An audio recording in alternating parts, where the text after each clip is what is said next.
nakapagpaalam kami. Sinabi namin kay Presidente na yun nga, itutuloy namin yung KNP at susuportahan si Presidente BBM. And sinabi naman niya na ako naging mayor ako, congressman, naging presidente ako. Naintindihan ko yan. Ganoon naman talaga yung sistema natin sa gobyerno.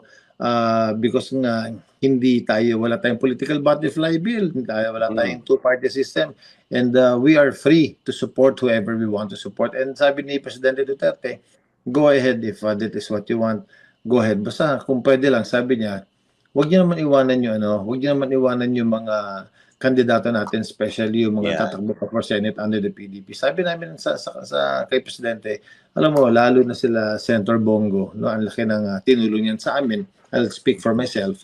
Sa amin sa Ormoc, kay Lucy, maraming tinulong yan sa distrito namin. And definitely, we will continue supporting ang mga kandidato natin sa PDP. Kasi kasama naman natin sila.